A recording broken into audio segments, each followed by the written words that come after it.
Halo semuanya, selamat siang. Bagaimana nih kabarnya? Semoga baik-baik saja ya. Pada siang hari ini kami dari Kompas 3 akan mempresentasikan dan akan memaparkan tentang apa itu pendidikan menurut aliran naturalisme. Jadi silahkan teman-teman menyimak videonya sampai akhir ya. Sebelumnya, izinkan saya untuk men-share screen terlebih dahulu. Aliran pendidikan naturalisme. Makalah dan PowerPoint ini disusun oleh saya dan teman-teman saya. Yang pertama ada Christian Gili Victory, Gabriela Alvida Maheswara, saya sendiri Katarina Cesa Maharani Wardoyo, dan Lucia Aksaningrum. Sebelum memasuki pokok pembahasan nantinya, kita akan membahas terlebih dahulu tentang latar belakang mengapa makalah ini dibuat.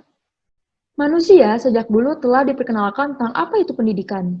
Bahkan menurut beberapa ahli mengatakan, manusia telah mendapatkan pendidikan mereka jauh sebelum mereka lahir. Dalam tahapannya sendiri, pendidikan akan selalu ada dimanapun dan kapanpun, dalam kehidupan manusia sampai mereka mati. Oleh sebab itu, pendidikan akan selalu erat kaitannya dengan proses kehidupan manusia.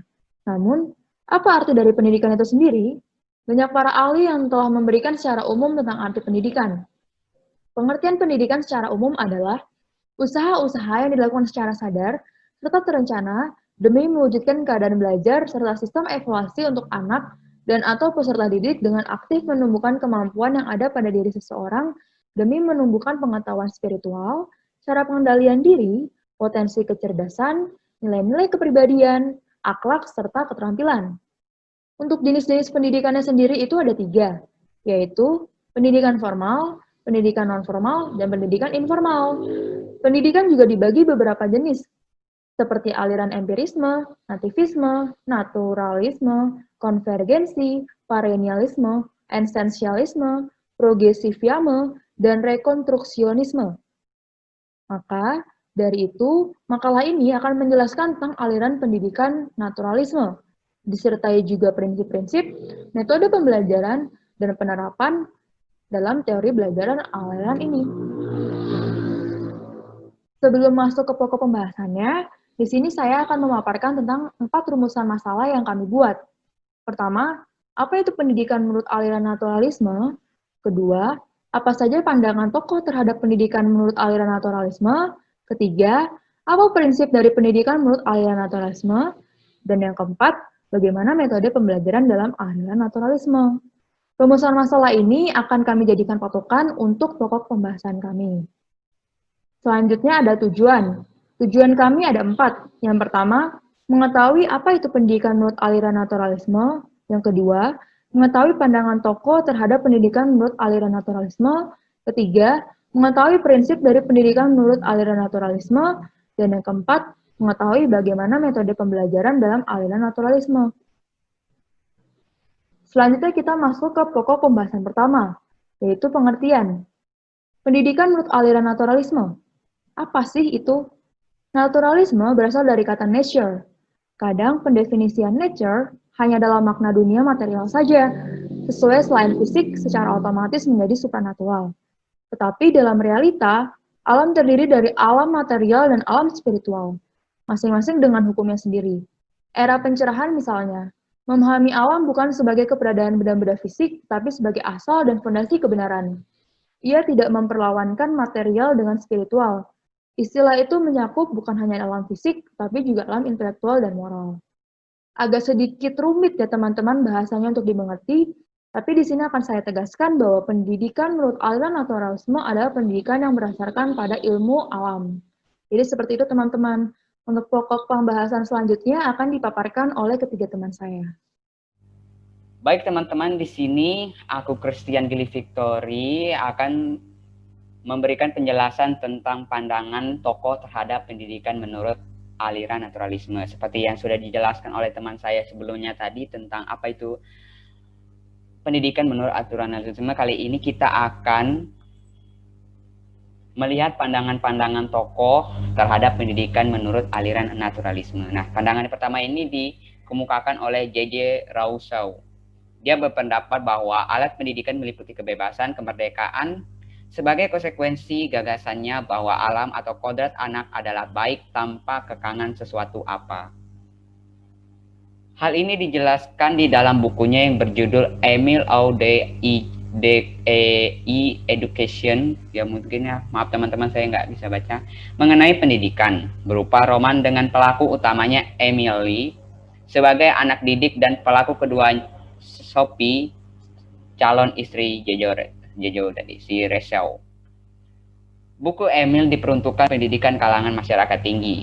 Jilid pertama berisi perawatan jasmani anak didik Emil sampai berumur 2 sampai 12. Jilid kedua berisi pendidikan intelek bagi umur 12 sampai 15. Jilid keempat berisi pendidikan akhlak dan agama bagi puber dalam umur 15 sampai 20. Jilid kelima berisi pendidikan wanita, Sophie dalam kurung Sophie, dan kesusilaan. Gagasan dasar dikembangkan J.J. Rousseau dan tercantum sebagai kalimat utama romannya itu, semua adalah baik dari tangan pencipta, semua menjadi buruk di tangan manusia. Semboyannya dalam usaha pendidikan sesuai dengan gagasan dasar tersebut adalah kembali kepada alam atau kodrat. Kita lanjut. Nah, ini untuk pandangan tokoh yang kedua, yaitu F.W.A. Froebel.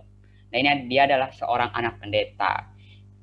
Dia berpandangan bahwa tentang aliran naturalisme itu satu, seluruh alam ini berasal dari Tuhan, dikuasai oleh Tuhan dan menuju Tuhan, atau dalam kurung dari Tuhan, oleh Tuhan, untuk Tuhan. Antara seluruh yang ada ini terdapat suatu perhubungan yang erat, dan seluruh kehidupan merupakan kesatuan yang bulat, alles Leben einiges. Ketiga, anak menurut kodratnya baik, sifat jelek timbul karena ada yang salah atau kurang pengertian. Jadi terima kasih teman-teman, dan sekian dari penjelasan saya. Nanti akan dilanjutkan oleh teman saya selanjutnya. Jadi pandangan tokoh terhadap pendidikan menurut aliran naturalisme selanjutnya adalah J.A. Comenius. J.A. Comenius mengungkapkan bahwa pendidikan sejalan dengan pandangan hidupnya sebagai seorang Kristen. Pandangan hidupnya secara singkat dituturkan sebagai berikut.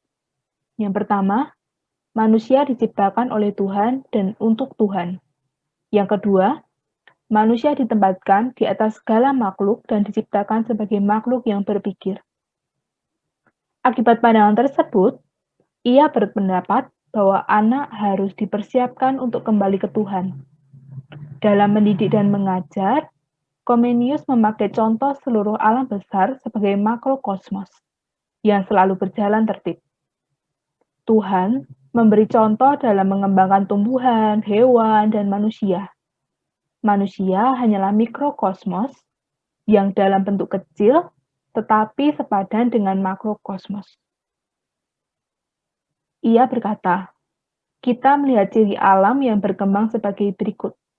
Yang pertama, segala berkembang dari alam. Yang kedua, perkembangan alam teratur, tidak meloncat-loncat, melainkan maju setingkat demi setingkat. Yang ketiga, alam berkembang tidak tergesa-gesa, melainkan menunggu waktu yang tepat sambil mengadakan persiapan.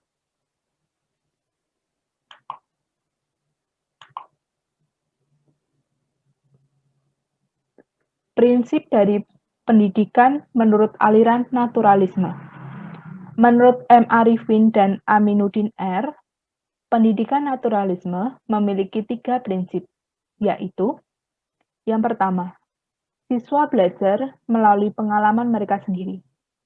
Dalam hal ini, dimaksudkan siswa dapat berinteraksi langsung dalam proses pertumbuhan, sehingga memiliki pengalaman yang diingat sebagai pembelajaran dalam diri secara alami. Yang kedua, pendidik hanya menyediakan lingkungan belajar yang menyenangkan. Pernyataan ini bermaksud agar pendidik hanya menjadi fasilitator dalam proses pendidikan. Sebagai fasilitator, pendidik dapat menyediakan lingkungan atau tempat belajar yang dapat meningkatkan kepekaan dan ketanggapan siswa terhadap kebutuhan. membantu siswa dalam berani mengambil keputusan yang sesuai, dan membantu siswa dalam melihat sudut pandang yang positif. Yang ketiga adalah program pendidikan harus sesuai dengan minat dan bakat siswa. Prinsip ini mungkin belum banyak dilakukan di sekolah-sekolah Indonesia.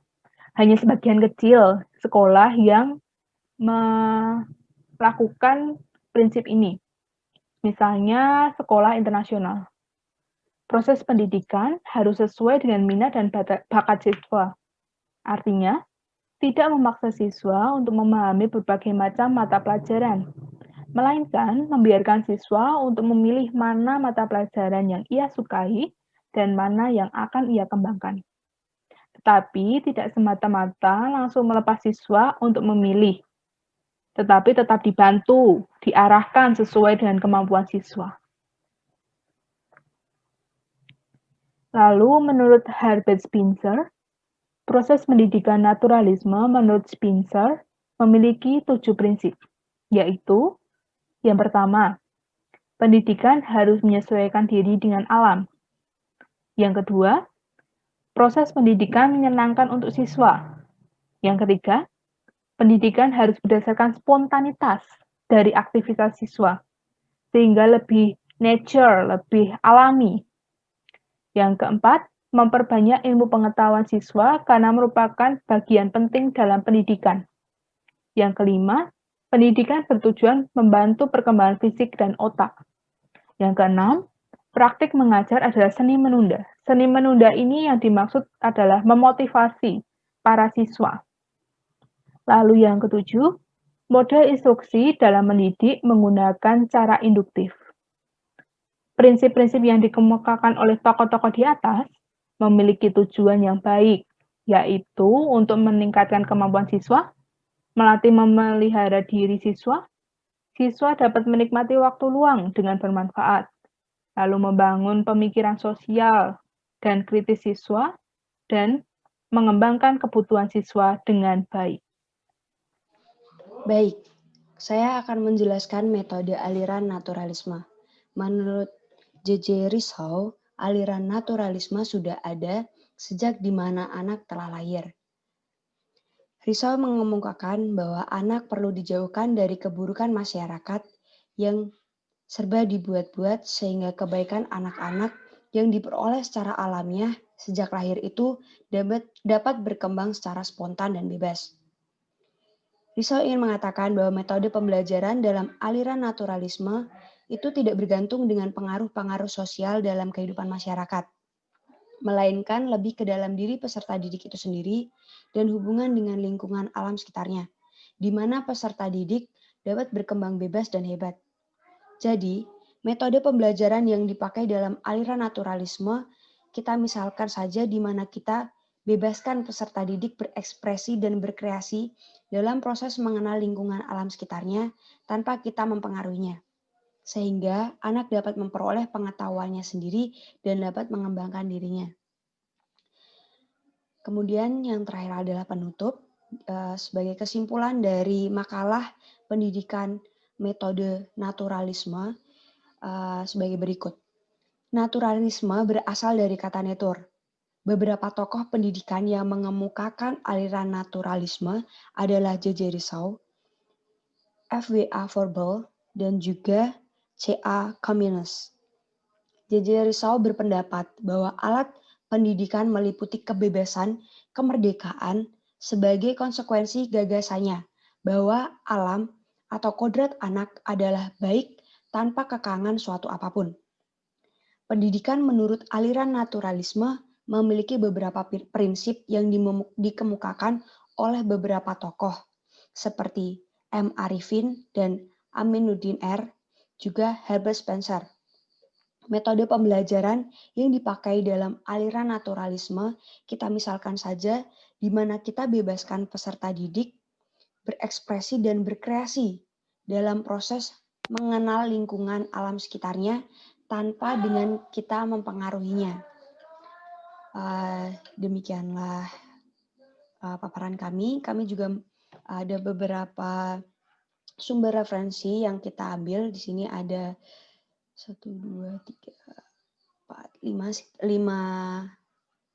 sumber yang kita peroleh. Ya, demikianlah presentasi dari kelompok kami, kelompok 3. Jika ada pertanyaan, dapat disampaikan di sesi tanya jawab. Demikian yang dapat kami sampaikan. Jika ada salah kata atau kurang jelas dalam penuturan, kami mohon maaf. Semoga apa yang kami sampaikan bermanfaat. Terima kasih.